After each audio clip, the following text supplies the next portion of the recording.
Hello students, welcome back. In this lecture, we will discuss about question and answers of this poem, An Elementary School Classroom in Slum by Stephen Spender. So first we will discuss about the extract from the poem and later on short answer type questions. So this is the first extract from the first stanza. पहले stanza से लिया गया है from the lines from the stunted unlucky hair to one unnoted sweet and young. So have a look at the questions first. पहले questions देखते हैं. Who is the unlucky hair and what has he inherited? Unlucky hair कौन है और क्या उसने inherited किया है? वंशानुगत उसके पास क्या है? What is the stunted boy reciting? Stunted boy, underdeveloped boy. Underdeveloped boy जो है वो क्या recite कर रहा है? Who is sitting at the back of the dim class? And last question is how has the unlucky hair been depicted here? Unlucky hair को यहाँ कैसे explain किया गया है? Now have a look at the answers one by one. First question, who is the unlucky hair? The boy with stunted growth and twisted bones is referred as unlucky hair. वो boy जिसके twisted bones हैं और जिसकी growth जो है stunted है उसको यहाँ पर unlucky hair कहा गया है और उसने inherited क्या किया है? He has inherited the gnarl disease of his father. उसके फादर की जो डिजीजेस हैं वो उसको वंशानुगत रूप में मिली है, इनहेरिटेड उसने किया है. Next question, what is the stunted boy reciting? The stunted boy is reciting his lessons but he is the victim of his father's disease. लेकिन वो तो अपने फादर्स की डिजीज का विक्टिम है, शिकार है और उसको ऐसी हालत में लेसन पढ़ाया जा रहा है. Who is sitting at the back of the dim class? A boy who has a sweet nature. Simple answer. How has the unlucky hair been depicted here? The unlucky hair has been depicted as a boy with stunted growth and twisted bones. Unlucky hair वो है जो कि underdeveloped है और twisted bones है जिसको कि inherited disease वंशानुगत रूप से मिली है. Next extract. And yet for these children, these windows, not this map, their world, where all their future is painted with a fog. This is a very important extract and often asked in the examination. Which map is the poet talking about? किस map के बारे में बात कर रहा है poet? To what do the words these windows their world refer? इस तरह के क्वेश्चन अक्सर पूछे जाते हैं कि एक फ्रेज पूछा जाता है कि what is the meaning of this phrase? इस फ्रेज का क्या मतलब है? What sort of future do the slum children have? Slum children का future किस तरह का होगा? Why is all their future painted with a fog? और उनका फ्यूचर जो है वो फॉग से पेंटेड क्यों है, डार्क क्यों है? Have a look at the answers. First question, which map, किस मैप के बारे में बात कर रहा है? The poet is talking about the map which depicts only the world of the rich and the elite class people. कि जो मैप क्लासरूम में लगाया गया है that is meant only for rich and elite class people, उनके world को बताता है. उस मैप का जो वर्ल्ड स्लम चिल्ड्रन का है उससे कोई लेना देना नहीं है. एक्चुअली मैं वन बाय वन आपको एक्सप्लेनेशन नहीं बता रहा हूँ क्योंकि एक्सप्लेनेशन तो इससे प्रीवियस लेक्चर में we have already done. Next question, two what do the word these windows their world, इस फ्रेज का क्या मतलब है? So have a look. These windows their world, ये फ्रेज है. Actually this phrase refers The world of the slum children is limited, restricted and poverty stricken. यहाँ इस phrase का मतलब है कि जो स्लम चिल्ड्रन है उनका वर्ल्ड लिमिटेड है, रेस्ट्रिक्टेड है और पॉवर्टी स्ट्रिकन है. पॉवर्टी स्ट्रिकन गरीबी की मार से पीड़ित है, उनका वही वर्ल्ड है. What sort of future, किस तरह का future? Their future is dark, pre-decided and uncertain. So you have to remember these words कि इन बच्चों का फ्यूचर कैसा है? Their future is dark, pre-decided and uncertain. Dark है, पहले से डिसाइड किया हुआ है और uncertain है, कोई सर्टेनिटी नहीं है उसमें. They have no hopes for their future. और उनके फ्यूचर के लिए उनके पास होप भी नहीं है कोई. Their future, why is their future painted with a fog? क्यों fog से painted है? Their future is painted with a fog as it is not clear. क्योंकि ये क्लियर नहीं है. जैसा उनके पेरेंट्स के साथ हुआ वही उनके साथ होगा. They are destined to suffer. It means कि वो पहले से ही सोसाइटी ने क्या कर दिया है कि वो प्री डिसाइडेड हो गया है कि उनको तो सफरिंग्स ही मिलेंगी, वो नॉर्मल लाइफ नहीं जी पाएंगे. Next extract, with ships and sun and love, tempting them to steal, for lives that slyly turn in their cramped holes from fog to endless night. Poets agony, poet का जो mental pen है वो यहाँ पर दिखाई दे रहा है. Look at the questions. Who are them refer to in the first line. Simple question है, सबको पता है. देम किसको रिफर किया गया है? स्लम चिल्ड्रन को. व्हाट टेम्प्ट्स देम, क्या चीज उनको टेम्प्ट्स कर रही है, क्या चीज उनको ललचा रही है. What does the poet say about their lives. What do you understand by the phrase from fog to endless night? What's the meaning of this phrase? Have a look at the answer. Them. Them here refers to the poor, emaciated children of the slum. यहाँ पर जो them है वो किसको refer कर रहा है? Children of the slum. And these children are poor and emaciated. Emaciated means, emaciated का मतलब होता है weak and thin, especially by hunger और poverty. जो hunger और poverty से बिल्कुल weak and thin है, उनके लिए हम emaciated word use करते हैं. What tempts them? क्या चीज उनको tempts कर रही है? All the beautiful things of the world and luxuries. World की जो ब्यूटीफुल थिंग्स हैं और लग्जरीज हैं वो उनको टेम्प्ट कर रही हैं, बिकॉज वो उनके लिए है ही नहीं, वो उनकी पहुंच से बाहर है. They are tempted to steal as they can not possess these otherwise. क्योंकि वो उनको पजेस नहीं कर सकते, रख नहीं सकते, इसीलिए वो ललचाती हैं चीजें उन्हें. What does the poet say about their lives. Poet उनकी लाइफ के बारे में क्या कह रहा है? The children of the slum live in a dirty, cramped houses which are dark and unpleasant. कि उनका जो वर्ल्ड है, उनकी जो लाइफ है वो कहाँ पर है? cramped houses which are dark and unpleasant. वो डार्क और अनप्लीजेंट हाउस में रहते हैं. The poet is very upset with the way these children are forced to live. Poet बहुत ही अपसेट है कि इन चिल्ड्रन को ऐसी हालत में रहना पड़ रहा है.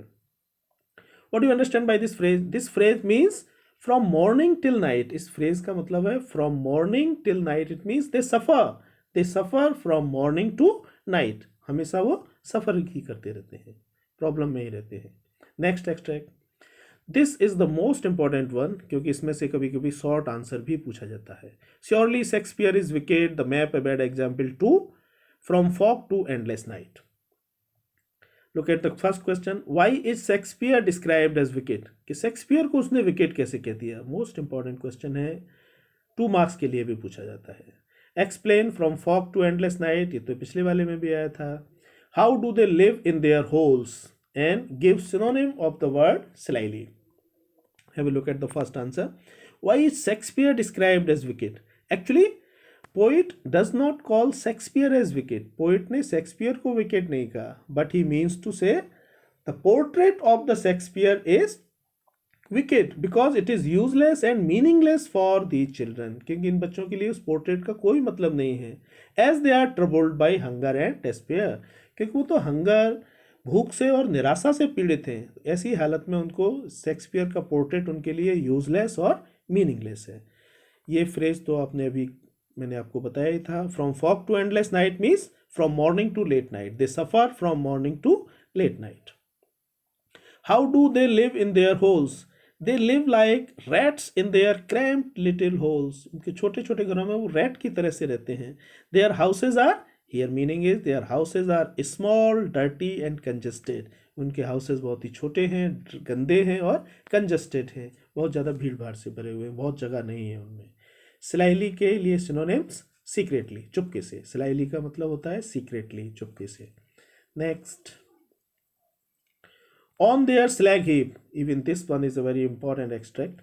दी children wear skins peep through by bones and spectacles of steels to bottle bits on stones. What is meant by slag heap? First question. Next, what is the poetic device used in the third line of the extract? कौन सी poetic device use हुई है? What is meant by skins peeped through by bones? इस line का क्या मतलब है? And which word in the extract is synonym of repaired?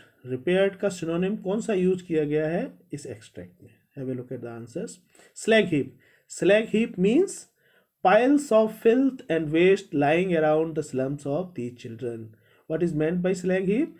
Piles of filth and waste. कि जो कूड़े और कचरे के जो ढेर लगे हुए हैं वो स्लैग हीप है. और वो भी सोसाइटी के लिए, जो बच्चे जो हैं वो सोसाइटी उनको स्लैग हीप मान करके चलती है. पोइटिक डिवाइस कौन सी यूज हुई है? Simile. Used like bottle bits on stones, like का यूज हुआ है जैसे आपको पता ही है, एज, लाइक और शो, अगर ये इन 3 वर्ड्स के साथ कंपैरिजन किया जाता है तो वो सिमिली होता है। Skins peep through by bones. It means that these children are very weak. Skins peep through by bones means we can count their ribs. Some की ribs भी count कर सकते हैं। इसका सीधा सा मतलब है कि the children are very weak and thin. Their bones are clearly visible. और repaired के लिए word कौन सा यूज किया गया है? Mended. Mended का मतलब होता है repaired. Next extract. And show the children to green fields and make their world to history there whose language is the sun. Have a look at the questions. Explain the word run azure on gold sands. Next question. According to poet, who can create history? So have a look at the answer. The first one, run azure on gold sands. It means children should be able to see the blue color of the sky and run on golden sand. ये तो हो गया इटिमोलॉजिकल meaning. इटिमोलॉजिकल meaning जैसा इसमें कहा गया है उसका शाब्दिक अर्थ तो ये हुआ कि children should be able to see blue color of sky and run on golden sand. But in other words we can say that Children should be given the opportunity to see the world beyond their slums. कि इन बच्चों को slum के बाहर की दुनिया देखने की भी अपॉर्चुनिटी, अवसर मिलना चाहिए। Who can create history? This is the most important question. कभी कभी उसमें भी आता है, शॉर्ट आंसर में भी। According to poet, who can create history? People who have courage to change their situation and the desire to overcome difficulties. वो लोग जिनके पास करेज है अपनी परिस्थितियों को बदलने का और जिनको अंदर अपनी डिफिकल्टीज को ओवरकम करने की इच्छा है, वही हिस्ट्री क्रिएट करते हैं। हिस्ट्री वही लोग क्रिएट करते हैं जो करेजियस हैं और जिनके पास डिजायर है, अपनी डिफिकल्टीज को चेंज करने की इच्छा है। What does let their tongue naked into book symbolize? It indicates that we should provide them access to education and their freedom of expression. It means all the facilities should be provided to them. उनको भी जीवन जीने का पूरा हक मिलना चाहिए, उनको एजुकेशन मिलनी चाहिए एंड फ्रीडम ऑफ एक्सप्रेशन भी उनका होना चाहिए। पोइटिक डिवाइस कौन सी यूज हुई है? Alliteration, because letter T is repeated. Now have a look at the short answer type questions. The first short answer जिसको मैंने आपको पहले ही बताया, why do you think Shakespeare is wicked and the map a bad example? This question has been asked so many times. Have a look at the answer here. Actually poet ने Shakespeare को wicked नहीं कहा. He says the portrait of Shakespeare has been described as wicked because it is useless and meaningless for the children. और इसके साथ साथ उसने कहा कि the map is a bad example, कि ये मैप भी bad example है because इस मैप में जो वर्ल्ड दिखाया गया है, the world is of the rich and the elite class people, क्योंकि मैप जिस वर्ल्ड को दिखा रहा है वो रिच और एलिट क्लास पीपल का है। They understand the fact that there world is different from that of the maps, और इसे देख के बच्चों को समझ आता है कि उनका वर्ल्ड दूसरे रिच लोगों के वर्ल्ड से बिल्कुल डिफरेंट है। Which words phrases in the poem so that the slum children are suffering from acute malnutrition, कि मेल न्यूट्रिशन का मतलब होता है कुपोषण, बच्चे कुपोषण के शिकार हैं। ये कौन कौन से फ्रेज से पता चल रहा है हमें? So have a look at the answer. Phrases हैं इसमें, सबसे पहले जो यूज किया गया है rootless weeds, paper seeming boy, rootless weeds insecure हैं सोसाइटी में, अनवांटेड एंड इनसिक्योर हैं। Paper seeming boy very thin and lean boy, stunted under developed, unlucky heir of twisted bones, wear skins peep through by bones. ये phrases use किए गए हैं। How is atmosphere inside an elementary school classroom in Islam different from the one outside? बाहर की दुनिया से class के अंदर का एटमॉस्फेयर डिफरेंट कैसे है? The atmosphere inside the classroom is gloomy and dull, जो एटमॉस्फेयर क्लासरूम के अंदर है वो बहुत ही डार्कनेस से भरा हुआ और डल है। The classroom is dark and not well ventilated, classroom dark है, वेंटिलेशन भी अच्छा नहीं है। लेकिन जो एटमॉस्फेयर आउटसाइड है that is colourful and lively and beautiful things of nature. तो एक कंट्रास्ट है, पूरी तरह से विरोधाभास है दोनों में। The poet says and yet for these children these windows not this map their world, वही जो क्वेश्चन हमने एक्सट्रैक्ट में किया था सेम क्वेश्चन है। The children belong to a world which is confined within the walls of their slum, क्योंकि बच्चों के लिए जो वर्ल्ड है वो रेस्ट्रिक्टेड कर दिया गया है, लिमिटेड कर दिया गया है। And they belong to a world of poverty and deprivation. वो जो वर्ल्ड है उनका वंचित लोगों का वर्ल्ड हो गया है, साइड लाइन्स हैं, वो मार्जिनलाइज्ड कर दिए गए हैं, हाशिए पर धकेल दिए गए हैं। The world represented on the map is out of reach. और जो मैप उसमें दिखाया, मैप में जो वर्ल्ड दिखाया गया है वो उनकी पहुंच से बाहर है। What does the poet want for the children of the slums? How can their lives be made to change? सबसे इंपॉर्टेंट क्वेश्चन है। लास्ट स्टेंजा में पोइट एक अपील करता है, और पोइट चाहता क्या है बच्चों के लिए? तो पोइट ये चाहता है that the children to break the bonds of living a life of despair in the slum. कि जो बॉन्ड है, बच्चे जो बाध्य हो गए हैं बिल्कुल निराशा का जीवन जीने के लिए, ये बॉन्ड टूटना चाहिए। They should not remain depressed and isolated from the rest of the world. वो पूरे वर्ल्ड से अलग थलग नहीं रहना चाहिए, निराश नहीं रहने चाहिए। Their lives can be made to change by the officials. उनकी लाइफ्स को कौन चेंज करता है? ऑफिशियल्स चेंज कर सकते हैं।